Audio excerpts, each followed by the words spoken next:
Hello and welcome. My name is Jody Lynn Craven, founder of Abundance Consciousness, and this is my dear friend, Heather Marie. Hi, I'm Heather Marie, founder of Soulgate. Welcome to Channel Squared, where we have extraordinary channeled conversations about everyday life topics. Every week, we choose a topic, connect with you, the divine, and our guides, and channel here with you live. Yes. Amazing. We're excited for this topic today. And we thought that we were, not going to be able to go live like last week. It's one of those sensitive issues. Today, we are talking all about money. Most of the world has money on their mind and their mind on money. But what does the future hold? How should we prepare? Will money exist in the future? How is it related to awakening or ascension? And how do we stay aligned during this time? Whoa. This is a big one, Heather. It is. And it's a good thing that we have you here to guide us through this, because this is a really big topic. And I think that, we're seeing a lot going on in the news. We're seeing a lot, going on with conversations around the dinner table to, what is actually happening. And there's a lot of uncertainty around money. And I feel like this can create really an energetic siphon when we are having this type of instability and uncertainty. So I'm really excited about this topic today, because I feel like everybody's dying to know, what does the future hold? Dying to know. All right. Well, I'm going to preface this before we get into it. This is not financial advice. So that's that. It's not financial advice. So remember that. Also, take everything you hear from every source with a grain of salt, and, bring the information into your heart and feel if it is true for you. This is true discernment. And I think that it is important more now than ever. So be mindful of that. So in our prep meeting today, we got a lot. So where should we start, Heather? Wherever you like, dear. All right. Okay. At the beginning. At the beginning. Please stay till the very end for this conversation. And my intention with channeling this information is not to create fear. Our intention is not to create fear ever. It's to empower you with information and give you hope and faith that everything is going to work out. So some of the stuff that we're going to go through today might sound pretty scary. And I think that I teach this in abundance consciousness. When you're feeling anything that doesn't feel good, whether it's frustration or anger or fear or whatever, especially around the topic of money, because that's what I teach, it's time to lean into that feeling and to ask some questions. So at any point, as we go through this information, as we channel this information, if you start to feel fear or frustration or any of those feelings coming up, it's a good cue to write down whatever it was and come back to that after this episode and just feel into it and ask my favorite question, which is, baby, what's wrong? And allow those feelings to move through you rather than pushing them down. And we're going to talk a little bit more about that later in the episode. But the first question that I asked in our prep session is, what's next for money? And you can kind of add in some things as we go, Heather. I'm just going to go off of some of the stuff we channeled. So turmoil was the first thing that came up. Turmoil. Okay. And I got the words completion of a deeper cycle. And then I got collapse, which that's a scary word, and I want to quantify. My guides are telling me to quantify, because a lot of times we're talking about collapse and we're talking about the complete desecration of the system. When it comes to the financial system, when I say collapse in this reference, I'm meaning stock market, housing market, economic, but not complete. They're making this very, very apparent. I'm not saying that that will never happen in the future, because I do believe that is an eventuality that will come one day. But we were just looking over the next 6 to 12 months in that time frame. So kind of more the immediate time frame.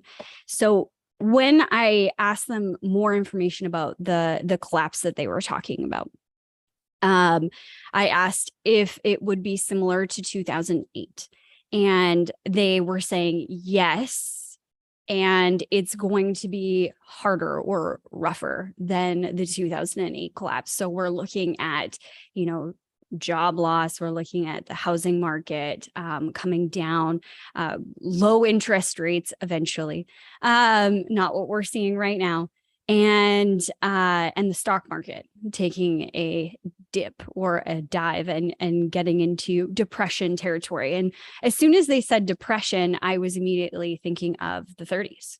That's the Great Depression.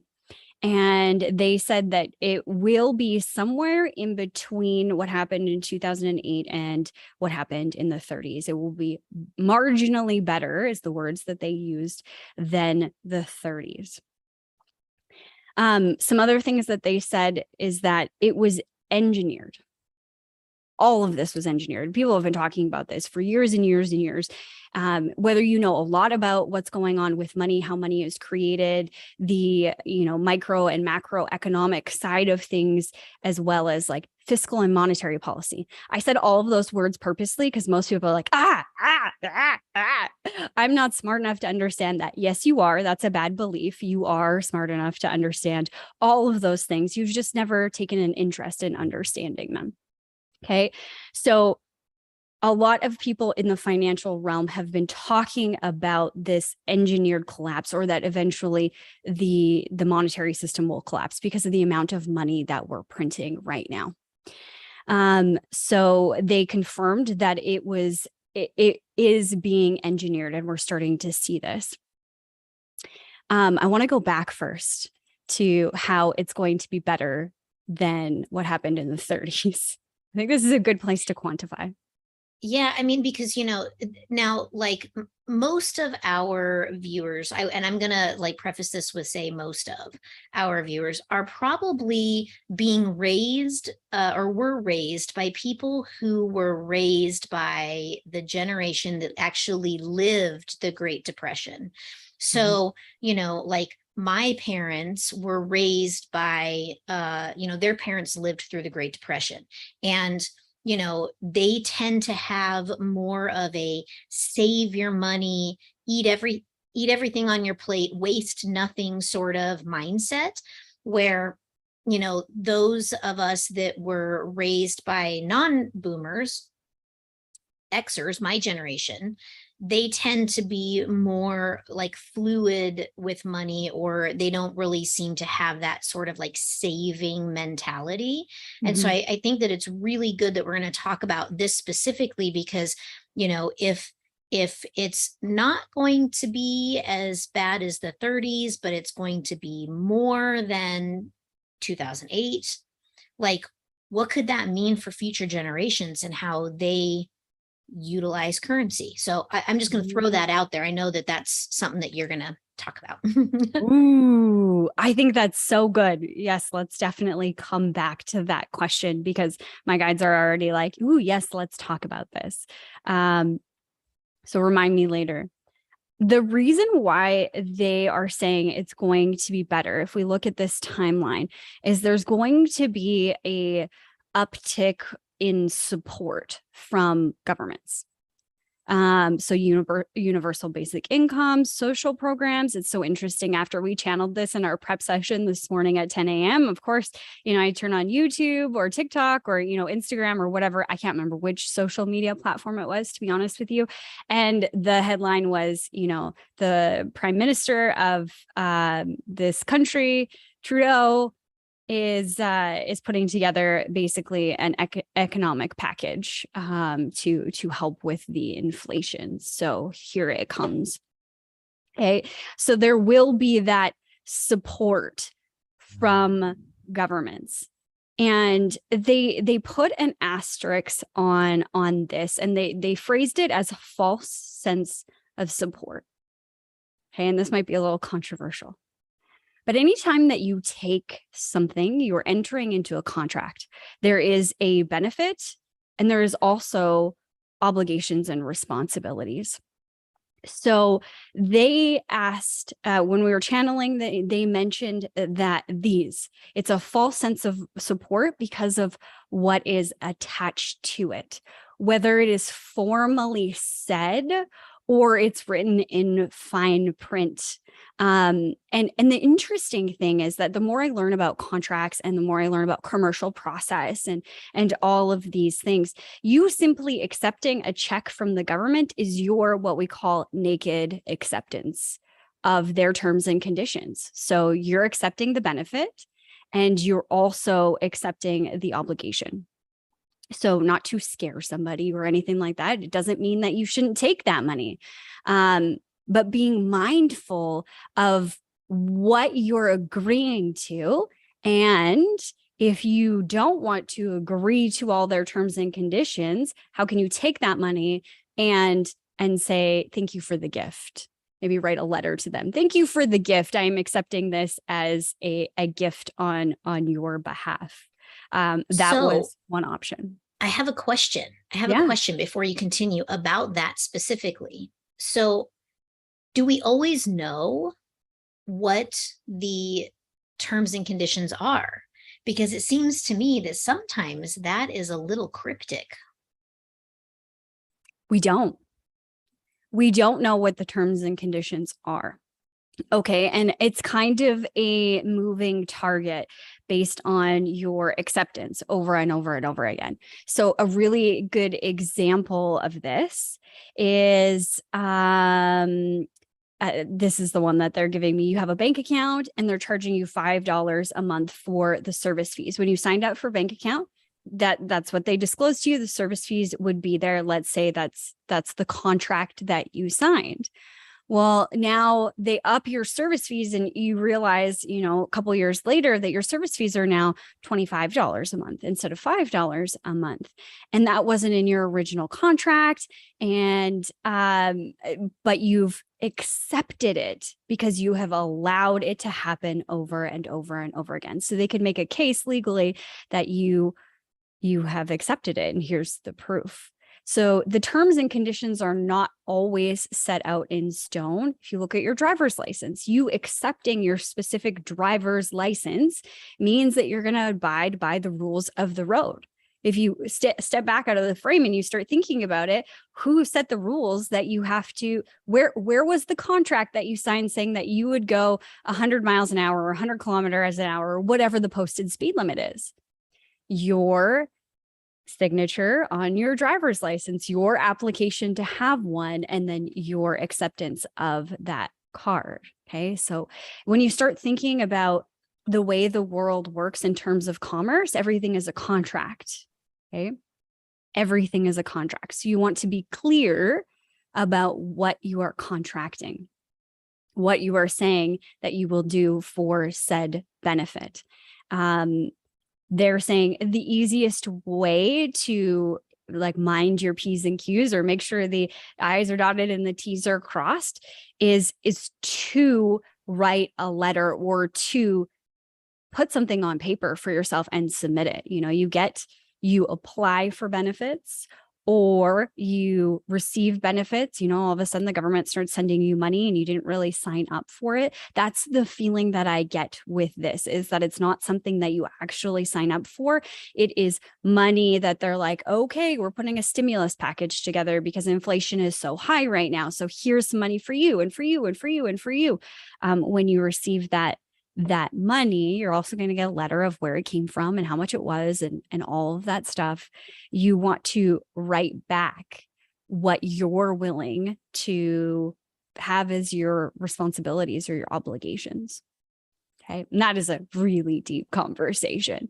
So I'm going to kind of leave it at that. But the reason why they're bringing this up is because the conditions, the responsibilities and obligations that they are, what we channeled, trying to get you into or are trying to get you to accept are not in your favor long term. So you can, let me say this again, you can still accept the money and declare that you're doing it on your own rules, however that looks. You need to look at commercial process and how to do that properly with contracts.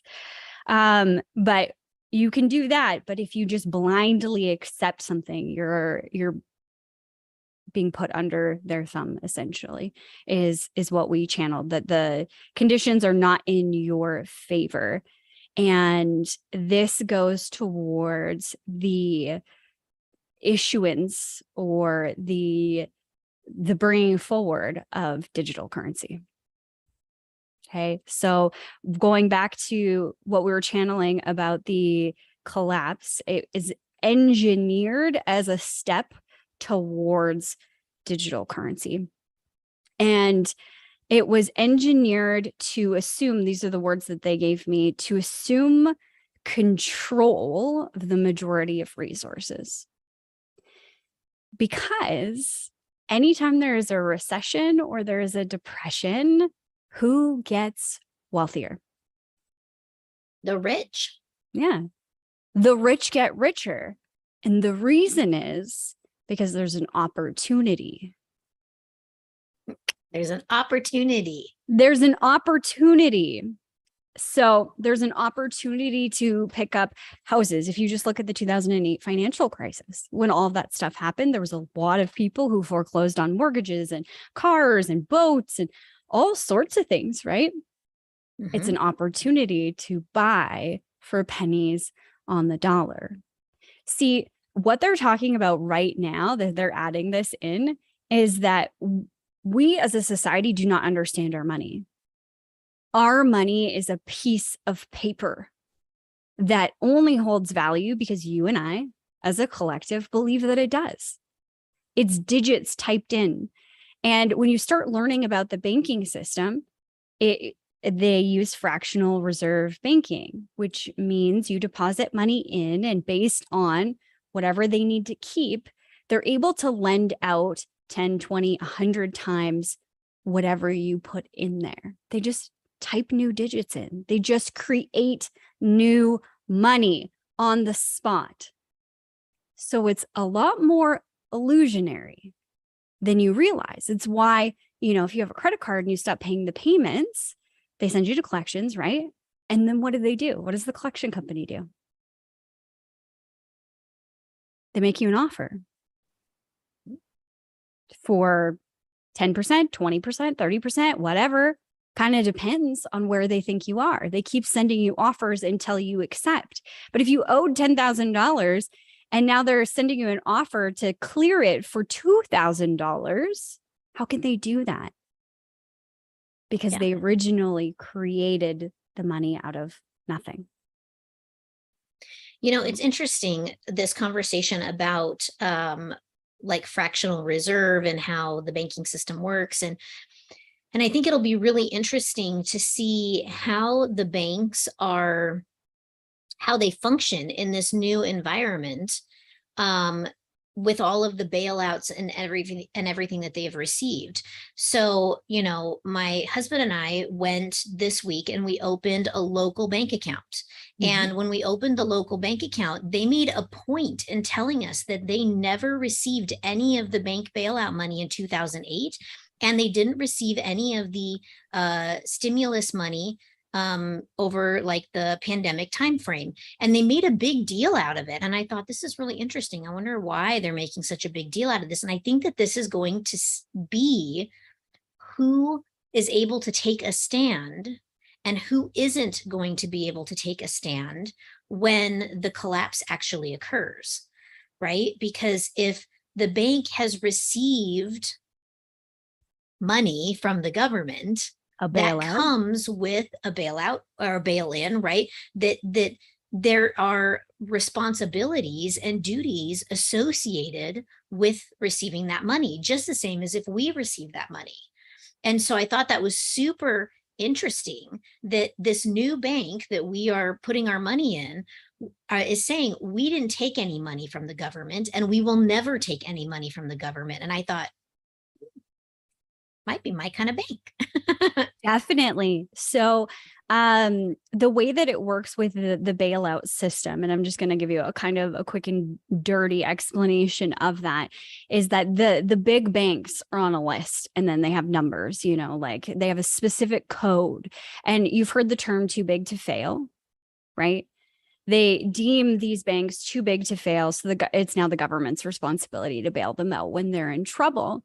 Now, in the fine print, when you accept money from the central bank, the IMF, in the fine print, and they just changed, I believe over the last 5 or 6 years, these two things were changed. Number one, when you accept a bailout, you are now you're now regulated by the government for a certain amount of time until the emergency is over. So the government begins to take control of that institution.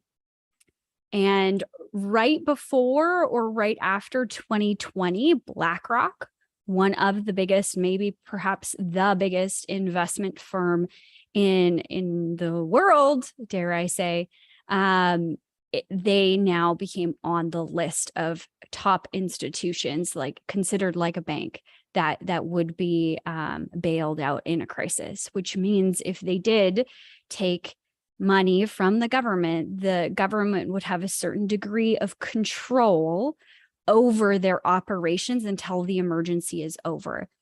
And that came through loud and clear with the channel. It was the opportunity for central governments, central banks, to assume power and control over assets.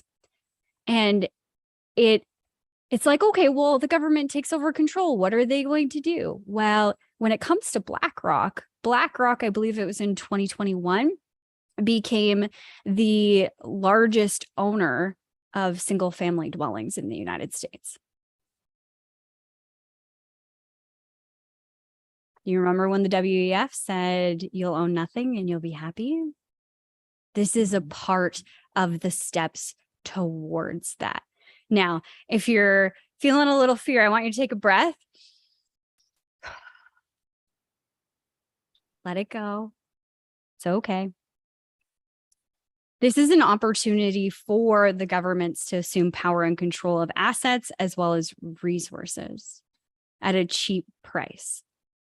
The next step in what we had channeled after that is once the stock market has taken a beating and the housing market and the economy, and we're in this place, they called it emotional state of distress. The thing is that when we have money invested or, the prices are higher, we're so attached to money emotionally that we go along this roller coaster ride. So when the majority is feeling an emotional state of distress, this is what we channel. This is when they will introduce a savior. I don't get the feeling that it's a person. There might be a face to the savior, but really it's an exchange, a sweetheart deal, an exchange in currency that will be fruitful for all. So this sounds really amazing. And it sounds very familiar. Sounds familiar. Sounds familiar. Yeah. To when they got rid of the gold standard. I mean, when we had our money backed by gold, they said, bring us your gold and we'll exchange it for notes. Everybody said, okay, that sounds like a good idea. Maybe they didn't say it like that, but it occurred, right? And so they recalled the gold that was in circulation and they gave everybody the worthless paper in exchange. And I don't remember this, but I'm pretty sure, and my channel is like, yes, that it was an option at first. Hey, like, here's a sweetheart deal, exchange, your gold for, 20 times more than what it's worth right now. And Right. then it came to a point where they decided that it was illegal to hold gold and you had to turn it in. There was no choice. Okay. We're not there at these steps yet. We're at the point where they make it sound so sexy and so undeniably good for the population that it's hard to say no. And that's the introduction of the digital dollar. And okay, so hang on. I want to pause you for just a second here. So when we start looking at the boomers, okay, our baby boomer listeners right now are probably going, well, what does that mean? Right? Because they've worked their whole life preparing for this stage in their life.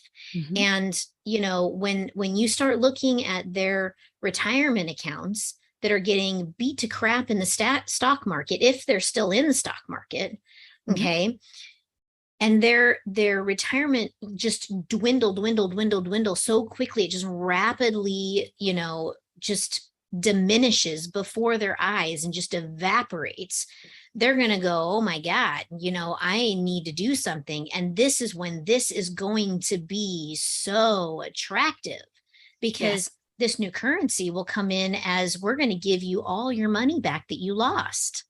So if it comes in as, we'll give you all of your money back that you lost, they're going to have an entire generation of people that are still living that are going to go, I've got to be able to survive the rest of my life, so I'll buy in. It makes sense. And you'll have the younger generation that's like, who uses paper anyway? Yes. I can get a bonus by signing up. That's right. They'll pitch it as an exchange that will work out for your benefit. But always remember, with a benefit comes an obligation and a responsibility. And it's leading towards that digital dollar, and it will look so fruitful and so amazing. And one of the questions you asked, and I think I need to bring it up right now, is what do you do? That was the question you asked in the prep meeting is, you know, what do you do? Do you take it? Do you not take it? And it won't matter. It won't matter.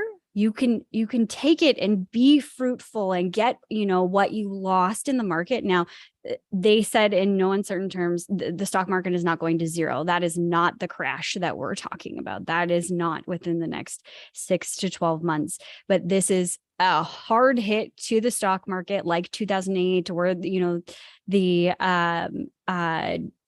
30s, where there was a significant loss. And then at that point, when people are struggling, that's when they will introduce this savior, like, we'll save you. And there's an exchange in the currency, all going towards that digital dollar, so that they can reset. These are the words they gave me, and it feels creepy. Reset and reimagine. Creepy. Creepy. Reset and reimagine. Okay. This will cause a divide in people, similar to what we saw with people on either sides of COVID and the what do we call them? Banana shots. Okay. The banana shots. Yeah. The words that they used are people will be belittled for their opinion and crucified for believing that this is not the way to go. If you don't know a whole lot about digital currency as well, the concern, I don't want to say fear, but the concern around digital currency, everything being digital, because I mean, you know, it makes sense. I never use cash. I always use my debit card, or, you know, whatever. What's the big deal?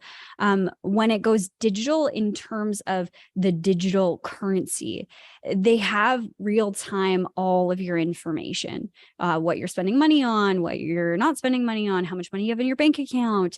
And just one quick example is if it was a digital currency today, right now, and they wanted to stimulate people spending money, they could enact a new rule, because again, there's benefits, also responsibilities, the terms and agreements, obligations. They could say you have to spend your paycheck this week. You can't hold on to it. Mhm. They could also say you've already eaten your quota of pizza for the week, and because you're unhealthy, you can't have any more pizza. You have to have lettuce. Or because you've hit your carbon quota for a week. Now, this is just ideas of what could happen. However, some of these things are happening right now in China. So it's not far off the mark of what could happen, and that's why there will be a divide in the people of getting on board with this, and a further divide within our countries. But outside of that, there will continue to be a further divide amongst other countries. They've made it so sexy and so amazing. You're going to get more money. You're going to you're going to get a reset, and perhaps a debt jubilee. They're going to really sweeten the pot so it sounds enticing and sounds like it's all for your benefit. Again, if you accept something, know what you're accepting, and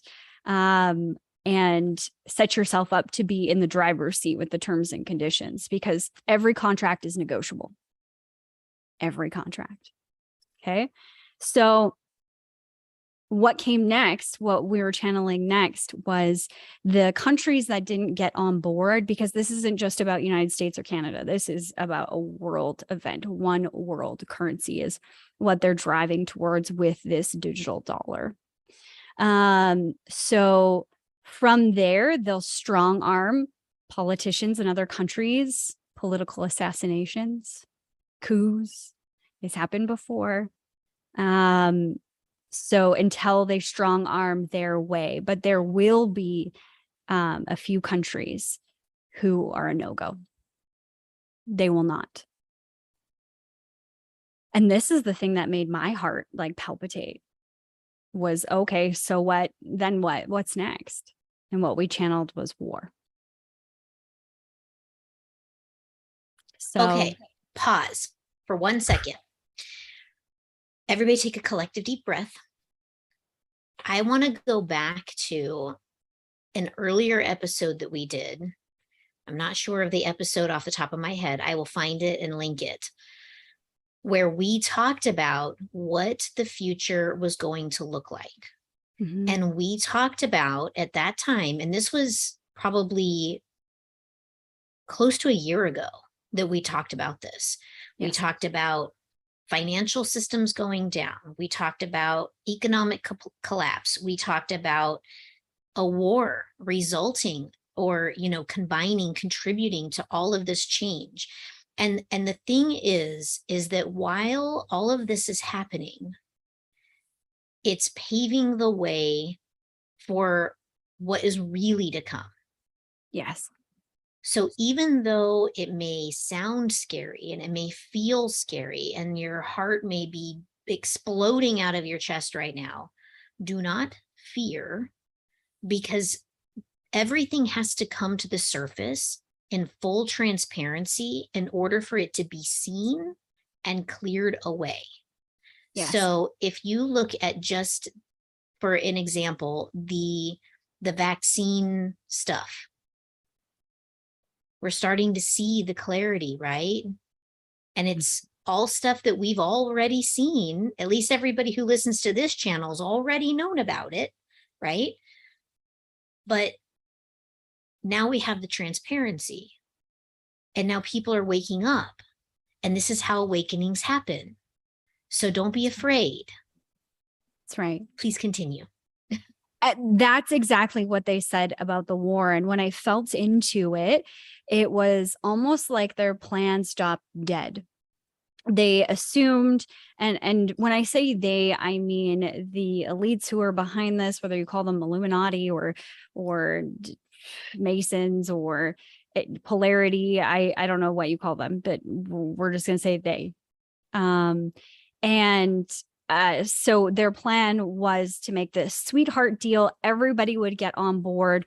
And then some of those concerns we were talking about with digital currency, that would come later on. Once everybody was in the system, they would they would eventually force everybody into this system. By the way, in 2008, and I don't know the statistic on when this happened in the States, but I'm sure, because it's like monkey see, monkey do, brothers and sisters, right? We do what our fellow countrymen do. So I'm assuming that it's the same in the United States, but I cannot verify that. I do know for Canada in 2018, they set a new piece of legislation in Canada saying that they can, at any point, take away the legal status tender of a bill. So at any point, they can say the cash that you have in your wallet right now is worthless. It's no longer acceptable. And so that was their original plan, is all the countries get on board. And then, just like the gold standard, like you were saying, they force the people who aren't coming along.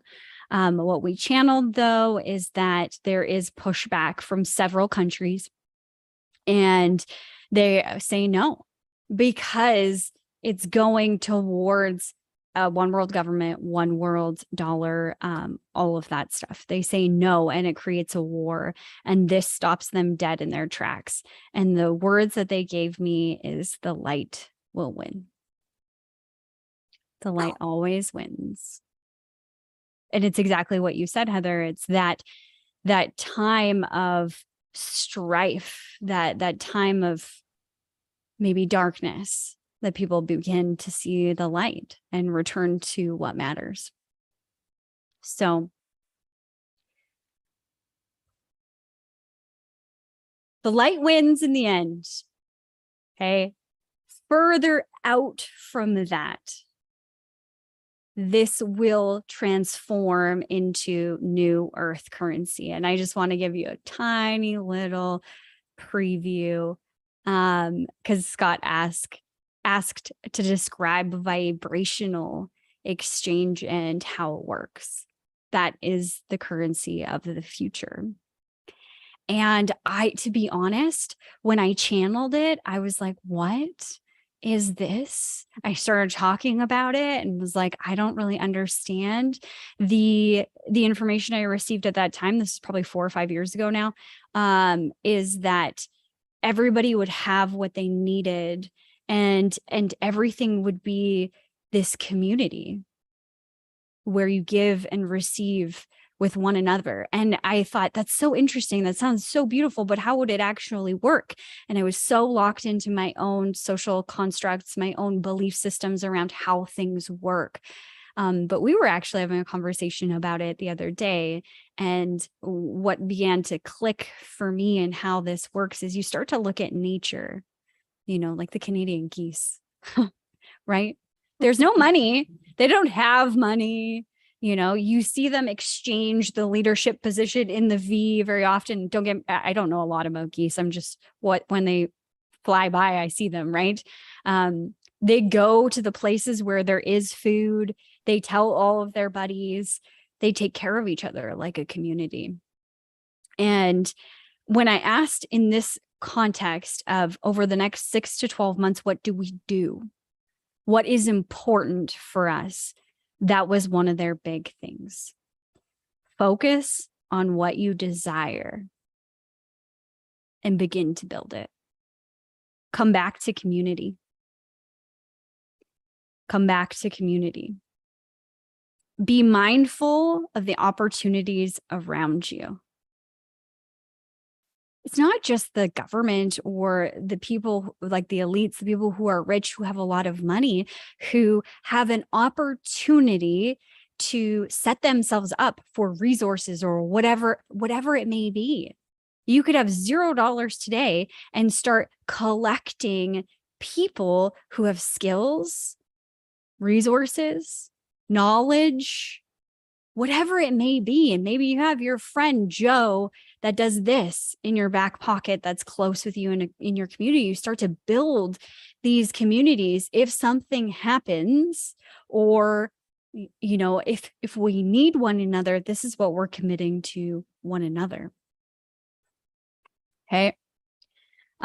So Scott, I don't have an exact answer on how that vibrational exchange will work. I get that it's not technological based. It is based I do. on great. Okay. I want to give an example because I think that this is important, right? And this goes to this whole love currency idea, right? Yes. It If is love currency. everybody, New Earth currency is love currency. right? It's the And exchange so of the love. thing is if you can imagine a world where everybody does what they love, all areas will be covered. So, oftentimes in the United States, you will hear people say, oh, the immigrants that are coming in, those are the gardeners and the housekeepers, right? Which I think is completely ridiculous. Mhm. There are plenty of Americans that want to work the land, that want to do domestic service. Like there are plenty of Americans that were born and raised here that love to do that type of work, right? It's what Yeah. they love to do. There are ditch diggers that love to dig holes in the ground, and that's what they love to do. So all of these possibilities that are worldwide, all of the jobs that are out there, all of the things that there are to do, what if you could just imagine for a second, every person in the world doing what they love? I can't tell you how many times I've worked with CEOs or artists, and the CEO is like, oh God, I just wish I could paint all day. But instead, I'm running this Fortune 500 company.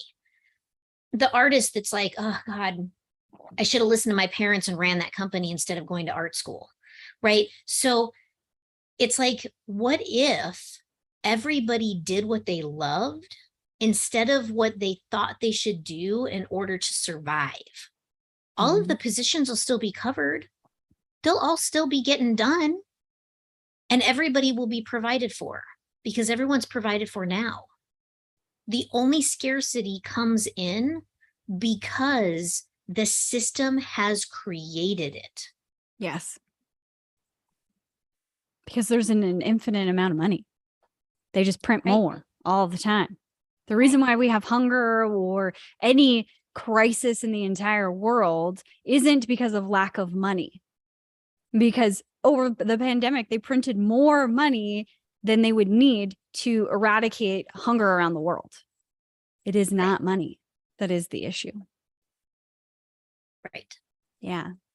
It's coming back to exactly what you said, what you love to do. And when you love to do something, you just want to provide for the people within your community. Yeah. It's beautiful. So beautiful. So to recap, we've got some interesting, months ahead of us within the markets, the economy, everything that's going on. These are the things that my guide said. Check your perspective on all things. Check your perspective on all things. If anything that I said or that we've said over this session today, made you feel fearful or whatever, dig into it. Why? If the question is, oh, I'm going to be screwed. Are you? Are you? Is that absolutely true? No. You've been through worse. I can almost guarantee it. And come out the other side better. It's always working out for the better. Be mindful of the opportunities around you. Be mindful of how you feel. Do things that make you feel safe and grounded and exchanging that love. Okay. Maybe it's throwing a couple extra cans in your cart every time. Worst case scenario, none of this happens. And you have some extra food that is non-perishable anyways in your, pantry. Oh, big deal, right? Get some extra toilet paper. Okay. Shift your focus from having money for the sake of having money. A lot of times we get stuck on, I have to have more money. I have to have more money. I have to have more money. For what? Shift that focus to what resources will support you. What resources will support you? And those can be people. Okay.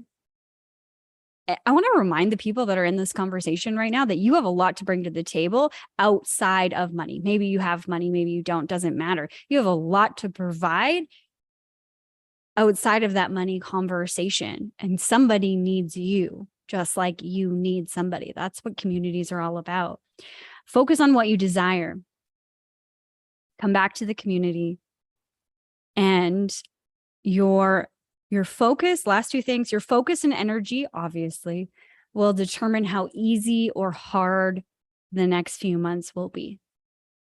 If you focus on all the good stuff that's happening that you can see, you focus on finding the good, you focus on the future that completely breaks open your heart wide open to receive more than you've ever thought was ever possible. Focus on those things. And the last things they said, this was always a part of the plan, and you are always supported. Never forget.